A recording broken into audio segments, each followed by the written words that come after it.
It's the Texas Standard. I'm David Brown. There were many touchstones that raised the profile of the Texas capital city as a hub for the counterculture in Texas in the 80s and 90s, but certainly one of the most enduring is the art and music of Daniel Johnston.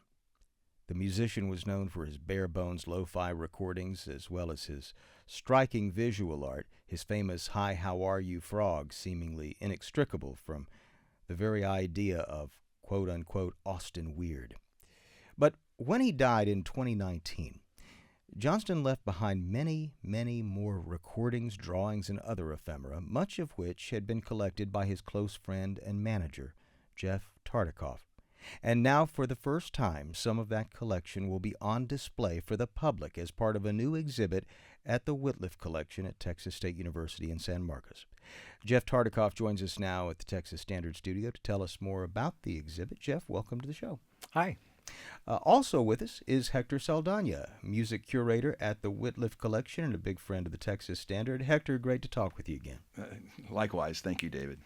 Let's begin with you, Hector. The name of this exhibit, True Love Will Find You in the End, which is obviously a reference to a wonderful song that Daniel Johnston wrote. But it goes on, the title of the exhibition, The Revealing Art of Daniel Johnston. And I understand the idea for this has been in the works for, what, a couple of years? Yes, ever since we acquired the Jeff Tartakov collection, which was amazing from the get-go. I mean, meeting Jeff, who's an expert and was a friend of Daniel's, but also because the materials allow a peek inside the mind of this artist that we love but don't always understand. I mean, he was a complicated person. There's letters in there that he wrote while he was institutionalized. There's a lot of mystique around him. Mm-hmm. And I think these materials let us understand more about the person, the human being, as well as the artist, which fascinated me. And so to put this exhibit together, Jeff and I had talked about curating it, but then came the opportunity for myself to work with a young student, a photographer named Lucas Kraft, who was a fan. And I wanted to help guide him, but also learn from him as we curated these original drawings, writings, and photographs. Isn't it interesting how Daniel Johnston still speaks to younger people who weren't around, of course, when he was such a big deal here in Austin? Well, for some, he's just the person, and they may not even know he's associated with that iconic frog that, all the students and so many people in Austin love. But there's something about that DIY sort of aesthetic that I think speaks to young people. It's sort of modern folk art in a way, or I think so. And then also when you hear the music, I mean, it is obvious you are hearing an artist, but someone that's so childlike and innocent. And I think that is something that really endures. Jeff, you knew Daniel Johnston, and certainly given how much of these materials you've preserved over the years, y'all must have been pretty close. Can you tell us more about how you came to know and work with Daniel? Sure. I first met Daniel in 1985, a month or two after his appearance on MTV's Cutting Edge program. That was a big deal for Austin back then. Yeah. I mean, I watched it, but I had never met him before. I was living with a musician named Bill Anderson who played in the band Poison 13. And Daniel was a big fan of theirs, and he became good friends with Bill, and he began coming over to the house that fall. So I got to know him that way. He'd come over and start flipping through my album collection. He'd see my Beatles records, and that was where we kind of first bonded. Let's talk a little bit about that, because he had artistic aspirations. Was he a visual artist first, or was he more of a poet or a songwriter? Or when you encountered him, who was Daniel Johnston in a way? Well, he was already a visual artist, but I did not know that. He was a songwriter when I met him. He had been playing out for a few months, making quite a few waves in the Austin music scene. We should talk a little bit about something. A lot of people know these stories that are associated with Daniel Johnston, but for the benefit of people who don't, there are these stories that go around, maybe some of them apocryphal, maybe you know if they're true. One of the stories was he was working at a nearby McDonald's not too far from where we are right now, and he would tuck away cassette tapes of some of his recordings that he had made, and people would find these albums effectively in their Happy Meals, especially Happy Meal. He did a little bit of that, mainly if it was an attractive young lady or anybody who looked like a musician, because he wanted people to cover his songs. He wanted musicians to. He wanted to be discovered. I think he said it at least more than once. He wanted to be as big as the Beatles, I think. Oh yeah, and he used to actually bug the other musicians in town to get them to cover his songs. And there was a lot of affection that they had for Daniel Johnston too. What accounts for that, do you think? I think everybody related to this nerdy guy without very good social skills. That childlike thing you were talking about. Yeah, he was definitely awkward and definitely lovable. I mean, the photographer Niles Fuller, who took, I think, two of the most iconic images of Daniel Johnston that we use in the exhibit. The first time they met, he brought him a hamburger, and a cassette tape. So, he was a self-promoter, but he was also very friendly and disarming. It's worth noting that a lot of people way beyond Austin were inspired by Daniel Johnston as words sort of started leaking out, not just the MTV thing, but other musicians would talk about Daniel Johnston, and there were artists like Sonic Youth, of course, Nirvana, very much inspired. I believe I've seen a picture of Kurt Cobain with the "Hi, How Are You" shirt, right? Oh yeah, he wore it at the MTV Music Awards show in 1992. It's amazing how much specificity you know about Daniel Johnston. What do you think people misunderstand about Daniel Johnston? Is there something about him or his character, or he's become almost larger than life in a sense?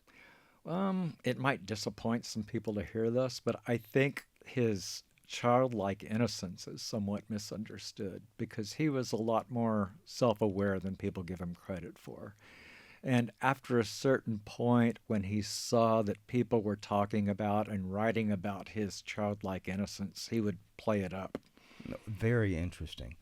Hector, you were telling me something about how important it was that you didn't want in this exhibit for this to be a kind of psychoanalysis of Daniel Johnston. You wanted this to sort of reflect the integrity of the person. I think you said something to me that was really striking, that you hoped that this would be the kind of exhibit that if Daniel Johnston were around today, he'd be proud of. Well, yes, because I didn't want to play psychoanalyst, and I didn't.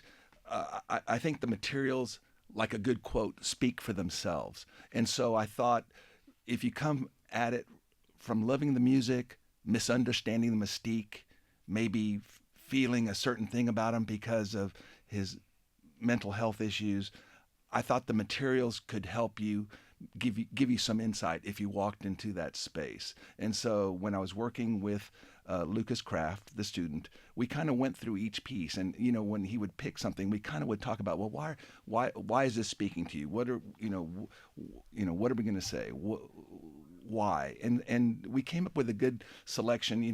He kind of would draw in a line art sort of style. It seemed like he couldn't help even writing correspondence when he was in a mental hospital, to get me out without doodling on it. I don't want to belittle it by calling it doodles, but it's what I think a person would say, just illustrating them. But some of the art is very colorful, and a lot of it is very insightful, where it does show this sort of, I don't want to say a split personality, but some turmoil going on. So I was intrigued by the beauty of the songs coming through a person that is struggling at times. When someone goes to see this exhibit, how do you lay it out? What do they see? What do they experience? You're going to see, first of all, a very bold, for a museum setting, at least for the Wittliff Collections, we use this passionate purple for the walls to where the framed items are on display.